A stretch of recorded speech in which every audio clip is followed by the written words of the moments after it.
Chapter number 3 चल रहा था हमारा। 4 लेक्चर कंप्लीट हो चुके हैं जिसमें हमने क्या क्या पढ़ लिया। फिजिकल प्रॉपर्टीज, केमिकल प्रॉपर्टीज, किसकी, मेटल्स एंड नॉन मेटल्स दोनों की। यहाँ तक चीजें कंप्लीट है। अगर आप लास्ट सेशन में 10th पास कर रहे होते तो आपको सिर्फ इतना ही पढ़ना था। इसके बाद वाली चीजें आपके लिए ओमिटेड हो जाती, लेकिन आपकी अच्छी किस्मत कि आप इस साल पास करोगे, अगर कर पाओगे तो फिर आपको कुछ और चीजें नई पढ़नी पड़ेंगी। सर नई चीजें मतलब जो लास्ट ईयर ओमिट करा दिया गया था। सर क्या, अकरेंस ऑफ मेटल्स। आपके स्कूल में अकरेंस ऑफ मेटल्स कराया है? बोलो हाँ। चल रहा है ना, मतलब हो रहा है। अकरेंस ऑफ मेटल का मतलब क्या है? बेसिकली आपको जितने भी ये मेटल्स मिलते हैं कहीं ना कहीं से तो ओरिजिनेट होते होंगे, कहीं ना कहीं से तो आपको मिलते होंगे। ऐसा तो नहीं है कि कल तन्मय जागेगा, उसके सामने एक लोहे का पहाड़ खड़ा होगा कि आ जाओ निकाल लो लोहा सारा। ऐसा तो नहीं होगा। तन्मय को जाना पड़ेगा खुदाई करने के लिए।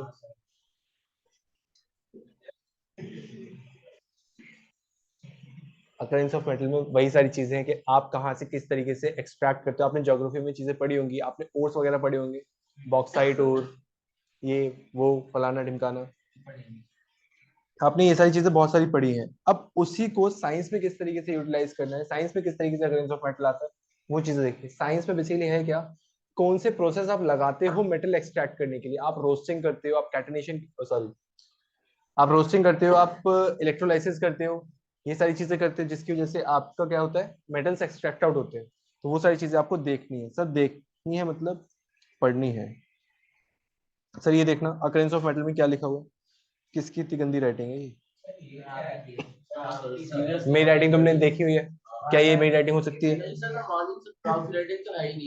अर्थ crust is the major source of metal. Basically आपको अर्थ में से मेटल मिल रहे हैं। हवा में से मेटल मिल सकता है? नहीं sir.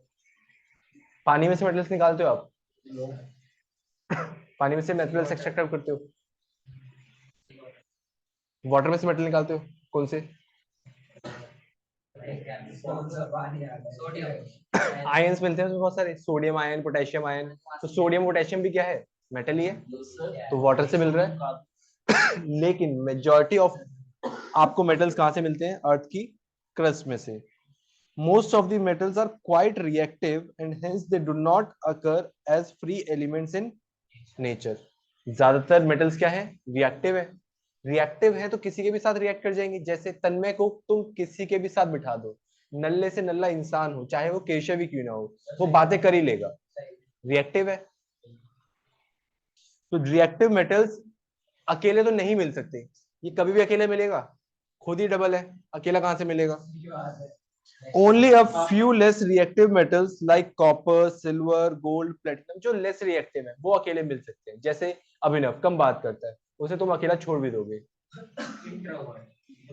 Are found in free state as metals. जो लेस रिएक्टिव है वो फ्री स्टेट में मिल सकते हैं, लेकिन जो ज्यादा रिएक्टिव है वो फ्री स्टेट में नहीं मिल सकते।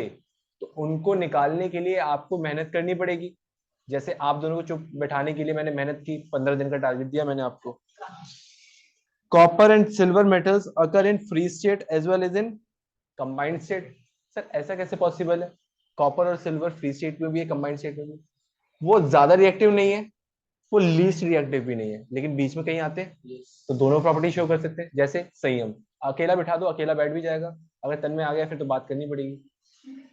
वो तो मजबूरी है उसकी, अदरवाइज ना करे वो। All the metals which are placed above copper in the reactivity series are found in nature only in the form of compounds. Copper के ऊपर वाली जितनी भी चीजें हैं वो कभी भी फ्री स्टेट में एग्जिस्ट नहीं कर पाती हैं due to their higher reactivity. वो हमेशा किसकी फॉर्म में मिलेंगी, कंपाउंड की फॉर्म में। सर कंपाउंड मतलब, कंपाउंड मतलब कंपाउंड होता है। जैसे NaO, NaO सही लिखा है मैंने? Na2, सोडियम ऑक्साइड मिलता है, पोटेशियम ऑक्साइड मिलता है, K2O मिलता है। तो ये हमेशा किस में मिलेंगे, कंपाउंड्स की फॉर्म में मिलेंगे। सर एक बार दोबारा बताना, चलो एक बार दोबारा मैं रिवाइज करा रहा हूँ। क्रस्ट क्या है, मेजर सोर्स है किसका, मेटल्स का। हाँ सर, मेटल्स रिएक्टिव है, आपने रिएक्टिविटी सीरीज पढ़ी थी। नीचे वाले मेटल्स लीस्ट रिएक्टिव, ऊपर वाले में रिएक्टिविटी सीरीज याद कर ली, बहुत बढ़िया किया आपने। मेटल्स जो रिएक्टिव हैं कभी भी वो खाली फ्री स्टेट में नहीं मिलेंगे, मतलब अभी एग्जांपल दिया ही था आपको सर, जैसे सोडियम रिएक्टिव है, सोडियम इलेक्ट्रॉन डोनेट करके वो कभी ना कभी किसी ना किसी के साथ बॉन्ड बना ही लेगा, है ना। अगर वो लेस रिएक्टिव होता, मान लो जैसे एजी है, एजी ओजी लोजी सुनोजी, एयू है, सिल्वर है, गोल्ड है, ये सारी चीजें लेस रिएक्टिव है, तो ये फ्री स्टेट में मिल जाती हैं। जो लेस रिएक्टिव है वो फ्री स्टेट में मिल सकती हैं, जो रिएक्टिव ज्यादा है वो फ्री स्टेट में नहीं मिल सकती। फ्री स्टेट में ना मिलने से मतलब क्या है, वो किसी और एटम के साथ कंबाइंड होंगे। सर जैसे यहाँ पे NaCl के साथ कंबाइन हुआ था, Ag को आपने कंबाइन होते हुए देखा है Cl के साथ। ऐसी चीज है, सिल्वर और कॉपर दो ऐसी चीजें हैं जो फ्री स्टेट में भी मिलते हैं आपको और जो कंबाइंड स्टेट में भी मिलते हैं। Only a few less reactive metals like copper, silver, gold, platinum found in free state. Copper and silver are the metals which occur in free state as well as in combined state. All the metals which placed above the copper in the form in the reactivity series can are found to be more reactive than copper. Obviously बात है, and they are always found in the form of compounds. यहाँ तक हमने देख लिया। अब sir हमने ये तो पढ़ लिया कि किस तरीके से मिल सकते हैं या नहीं मिल सकते, लेकिन हम इसे कैसे निकालेंगे, ये हमारा मेन टॉपिक है। ये पढ़ना, ये वाला पैराग्राफ सर एक बार आप ही रीड कर दो, हमसे तो पढ़ा नहीं जाएगा, हम दिमागी रूप से पीड़ित हैं। Earth's crust is the major source of metal, sir ये लिखा था।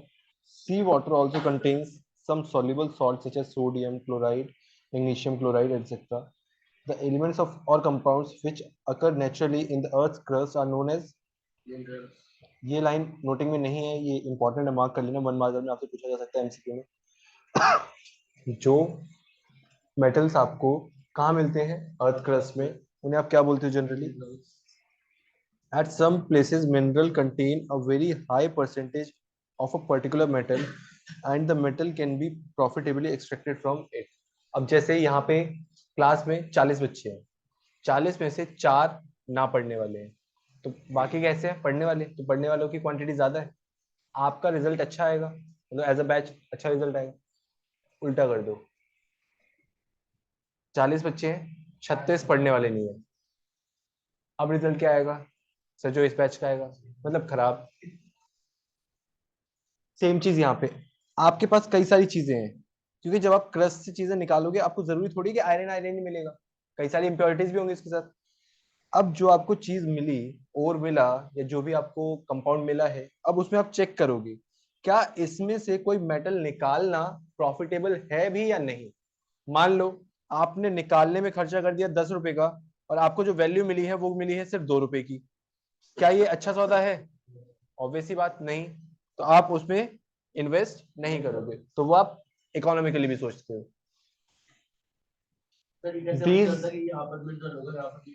हाँ? आपने ऐसी कुछ चीजें सुनी है मेटल डिटेक्टर नाम की, मूवीज वगैरह में एक साधु बाबा बता देते हैं कि यहाँ पे सोना है, तो उस तरीके के आपके डिटेक्टर्स होते हैं बहुत सारे, जिससे आपको पता चलता है कि यहाँ पे कुछ चीजें मिल सकती हैं। हाँ, बहुत सारी टेक्निक्स होती हैं सर, हमें नहीं पता। हाँ ऑब्वियसली बात है, आप 10वीं क्लास में हो, साइंटिस्ट 10 साल बाद बनोगे। क्या आप साइंटिस्ट बन रहे हो, या तुम्हारा फॉल्ट है। चलो सर सुनो, अब आते हैं एक्सट्रैक्शन ऑफ मेटल्स पे। सर एक्सट्रैक्शन ऑफ मेटल के बारे में सुनना, दो मेन प्रोसेस हैं जो आपको पता होनी चाहिए सर, क्या, कैल्सिनेशन और roasting. To obtain a metal from its ores is called extraction of metal. अब ओर आपके पास आ गया जिसमें कई सारी चीजें हैं, उसमें जो मेजर मेटल है वो आपको एक्सट्रैक्ट आउट करना है, इस प्रोसेस को क्या बोलते हैं, extraction of metal. The various process involved in extraction of metal from their ores are and refining are called metallurgy। अब एक ओर में से मेटल निकाल रहे हो, उसे रिफाइन कर रहे हो, इन सभी प्रोसेस को हम क्या बोल देते हैं।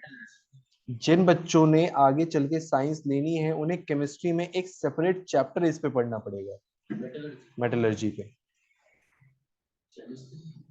सर आगे देखना, calcination is the process in which a carbonate ore is heated strongly in the presence in the absence of air to convert into. Sir दोबारा समझाओ, समझ नहीं आया। आपका एक कार्बोनेट हो रहा है, जैसे कैल्शियम कार्बोनेट लिखा है, CaCO3 कार्बोनेट हो रहा है, कैल्शियम कार्बोनेट के साथ कंबाइन हुआ है। ऐसे कंपाउंड्स जहां पे आपको कार्बोनेट और मिले और उसे आप हीट करते हो इन द एब्सेंस ऑफ एयर, इस प्रोसेस को आप क्या बोलते हो? कैल्सिनेशन। सर दूसरा प्रोसेस क्या है? Rusting, sorry roasting. सल्फाइड और है जिसे आपने स्ट्रांगली हीट किया। सर स्ट्रांगली हीट तो पहले भी कर रहे थे, बट पहले क्या था? एब्सेंस ऑफ, यहाँ पे क्या होगा? Presence of air to convert it into metal. Sulphide पिघल जाएगा अगर से सल्फर हीट करेंगे तो पिघल जाएगा, लिक्विड फॉर्म में आ जाएगा। सल्फर नॉन मेटल है, गैसियस फॉर्म में एग्जिस्ट करेगा। सर सॉरी, कोई बात नहीं, पाउडर फॉर्म में भी आ सकता है। तो दो प्रोसेस है, एक कैल्सिनेशन, एक रोस्टिंग। सर कैल्सिनेशन, ये टॉपिक लास्ट 2 ईयर से नहीं पूछा गया सर, क्यों? क्योंकि ओमिटेड था, तो इस बार आने के चांसेस ज्यादा है। हाँ बता रहा हूँ। सर सुनना, एक बार दोबारा सुन लो। आपके पास क्या था? एक कार्बोनेट ओर था। कार्बोनेट ओर को आप हीट करोगे, ऑब्वियसली बात है, हीट करोगे तो एयर चाहिए होती है। हाँ, लेकिन ये इस प्रोसेस में एयर, एब्सेंस ऑफ एयर होगा। इसलिए इसे क्या बोल दोगे? कैल्सिनेशन। सर कैल्सिनेशन क्यों? क्योंकि कार्बोनेट हो रहा है। सर दूसरा क्या है? रोस्टिंग। सर वही जो तन्मय करता है, हाँ बिल्कुल। सर हमारी क्लास वाले तन्मय की बात कर रहे हो? नहीं बेटा, इसकी इसकी तो होती है क्लास में रोस्टिंग। हम क्या कर रहे हैं? हीट कर रहे हैं किसको? ओर को। किसकी प्रेजेंस में? एयर की प्रेजेंस में। इसे क्या बोलेंगे हम? रोस्टिंग। रोस्टिंग याद रहेगा। आप हीट कर रहे हो किसकी प्रेजेंस में? एयर की प्रेजेंस में। कैल्सिनेशन, आप हीट कर रहे हो लेकिन किसकी प्रेजेंस में? एब्सेंस में, एब्सेंस ऑफ एयर। कैल्सिनेशन में और किसके थे? कार्बोनेट के। रोस्टिंग में किसके और हैं? सल्फाइड के। ये पॉइंट्स याद रहेंगे। एक बार जल्दी से दोबारा पढ़ लो एक्सट्रैक्शन ऑफ मेटल, एनसीईआरटी से भी और आपके नोट्स से भी। सर नोट्स कहाँ हैं? आपको स्क्रीन पे दिख रहे हैं। सर एनसीईआरटी हम लाते नहीं, जो लाए हैं वो पढ़ सकते हैं, जो नहीं लाए वो तो उनकी मर्जी है। उन्होंने पढ़ना लिखना त्याग ही रखा है। 17 दिन बच्चे, 13 दिन बचे हैं।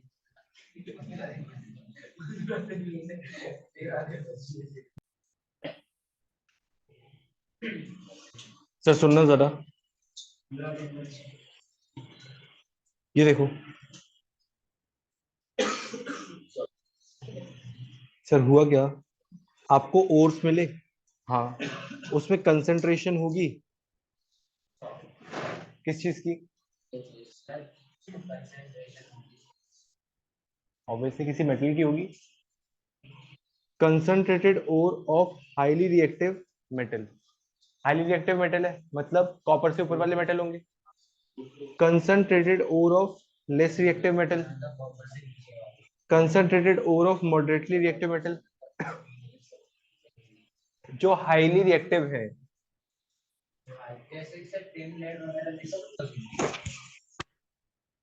Potassium, sodium, magnesium, calcium, highly reactive वाली सीरीज। हाँ मतलब बेसिकली वही सारी चीज। अब उन्हें आप कैसे एक्सट्रैक्ट आउट करोगे? वहां प्रोसेस लगता है आपका इलेक्ट्रोलाइसिस। इलेक्ट्रोलाइसिस ऑफ मॉल्टन और मॉल्टन क्लोराइड और ऑक्साइड। वहां से आपको क्या मिल जाएगा फिर? तो यहाँ पे एक प्रोसेस आपको क्या पढ़ना है? इलेक्ट्रोलाइसिस। ठीक है, समझ आया? इलेक्ट्रोलाइसिस पहले कभी पढ़ा हुआ है? चैप्टर 1 में जो आपने हाइड्रोजन और ऑक्सीजन अलग अलग किए थे, इलेक्ट्रिसिटी पास की थी, अनोड कैथोड वो सारी चीजें। हाँ मोल्टन ओर है मतलब वो लिक्विड फॉर्म है, वाटर की जगह क्या आ जाएगा यहाँ पे? मोल्टन ओर। बाकी वो सारी चीजें आएंगी। तो इसे इन डिटेल अभी पढ़ना है हमें। सर नेक्स्ट क्या था? Moderately reactive metal. Sir moderately reactive में क्या क्या आ सकते हैं?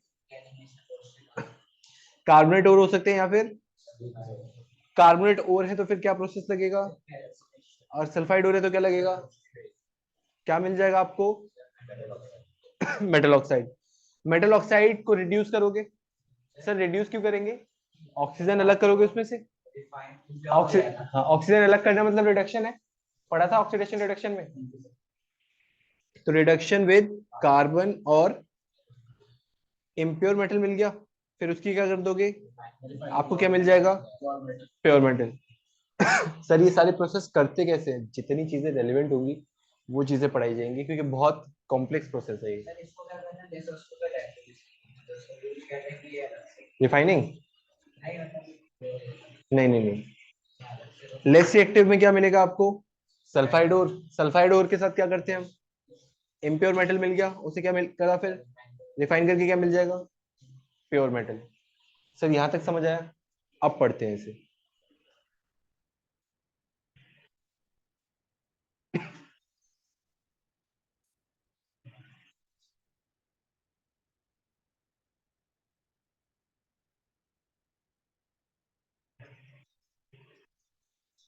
सर यहां से स्टार्ट करना।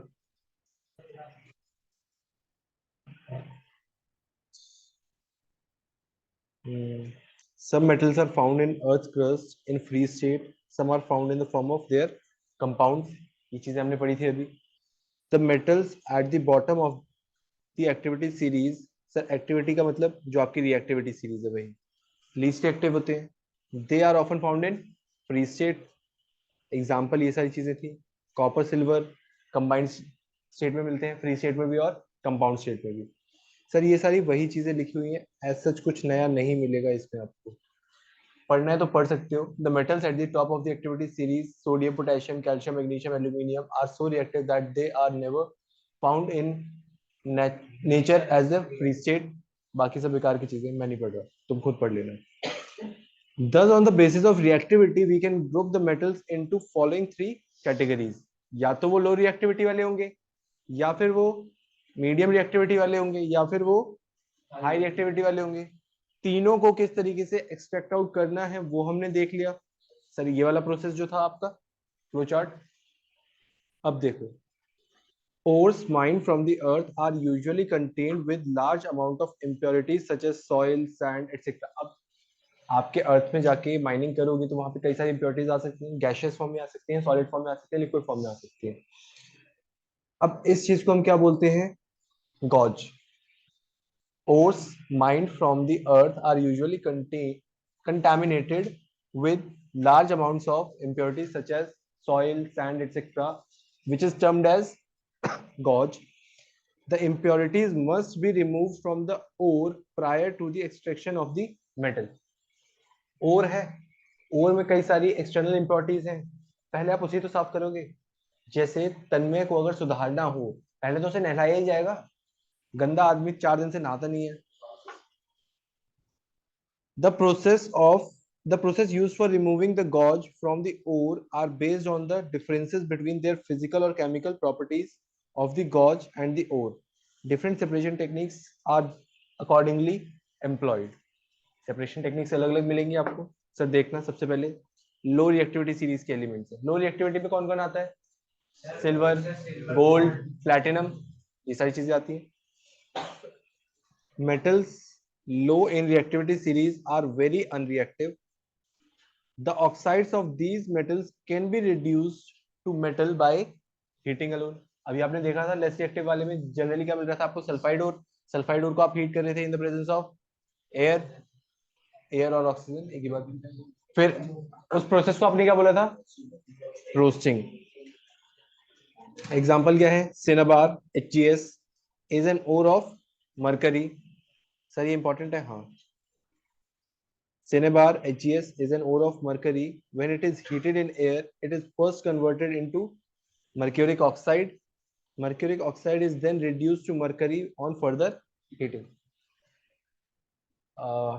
मरकरी सल्फाइड सिनेबार को आपने जब हीट किया, सबसे पहले क्या बनेगा वो, मरकरी ऑक्साइड। फिर आप उसे फर्दर हीट करोगे तब आपको मरकरी मिलेगा। HgS था, आपने ऑक्सीजन की प्रेजेंस में बर्न किया, बर्न करने के बाद आपको क्या मिला, HgO और सल्फर डाइऑक्साइड रिलीज आउट हो गई in the form of gas.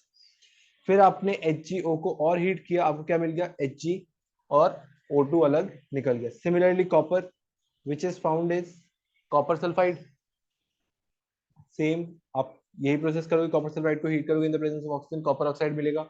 Copper oxide को रिएक्ट कराया किसके साथ, कॉपर सल्फाइड के साथ। अब आपको क्या मिला, सर दोबारा समझाओ, ऊपर वाला समझ आया था। आपके पास कॉपर सल्फाइड है, Cu2S है, आप उसे हीट कर रहे हो, हीट करके क्या मिल रहा है आपको, Cu2O। क्या सारा Cu2S एक साथ कन्वर्ट हो गया होगा Cu2O में, नहीं, धीरे धीरे होगा।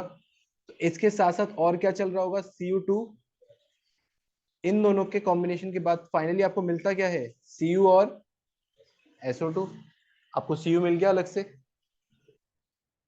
सर ये दोनों रिएक्शन करनी है, हाँ। लो रिएक्टिविटी वाला समझ आया, पक्का। अब क्या है, middle reactivity series. Middle reactivity में दो प्रोसेस पढ़े थे सर, कौन से, calcination and roasting. Sir calcination में क्या होता है, रोस्टिंग में क्या होता है।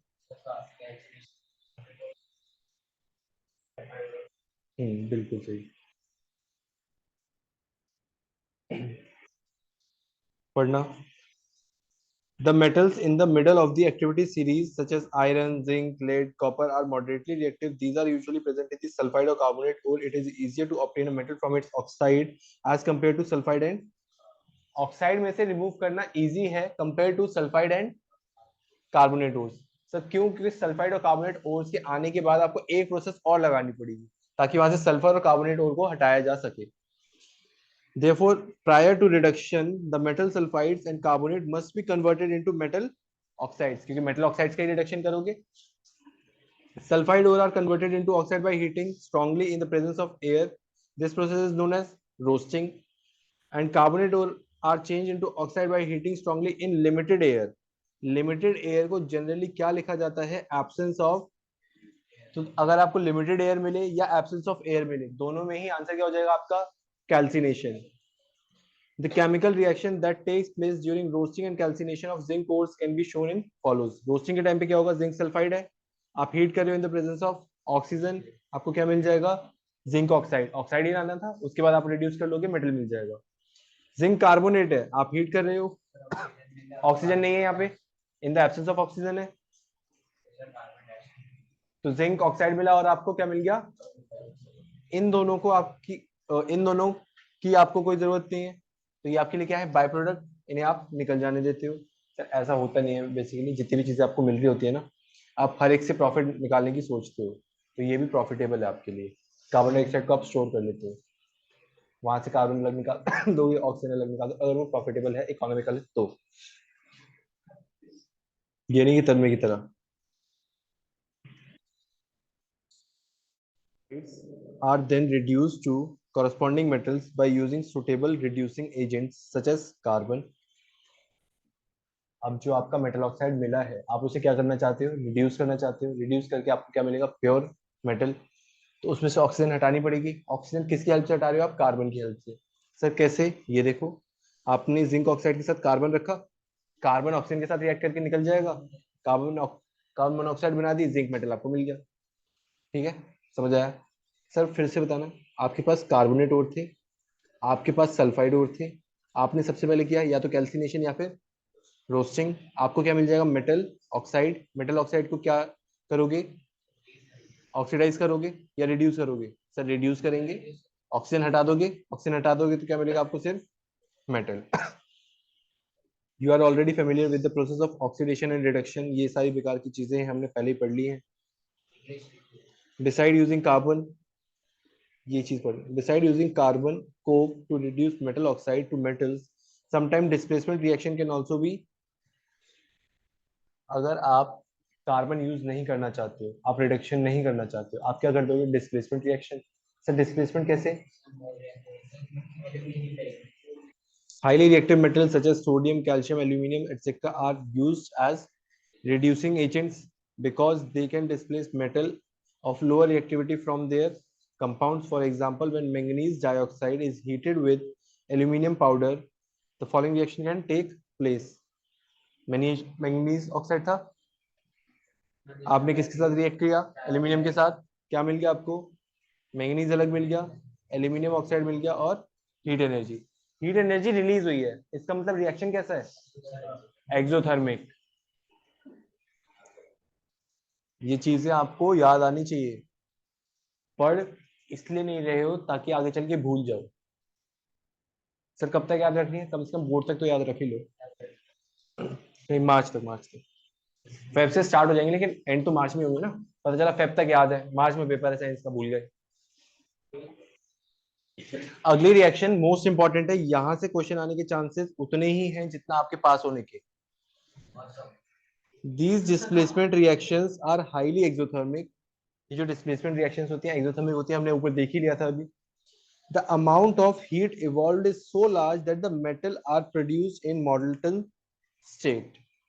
In fact, the reaction of iron 3 oxide मतलब Fe2O3 with aluminium is used to join और cracked machine parts। इसी को आप क्या बोलते हो? Thermite reaction. और सर और क्या बोलते हैं जो आप वेल्डिंग कराते हो ना? यही चीज है। ठीक है, यहाँ तक चीजें क्लियर हुई? यहाँ तक एक बार रीड आउट कर लो, कुछ पूछना है तो पूछ लो, क्योंकि आज की क्लास में हम इसके आगे नहीं जा पाएंगे क्योंकि आपके सर के ऊपर से जाने लगी चीजें। सर आपको बड़ी जल्दी पता चल गया, हमारे सर के ऊपर से 10 मिनट पहले से जा रही थी।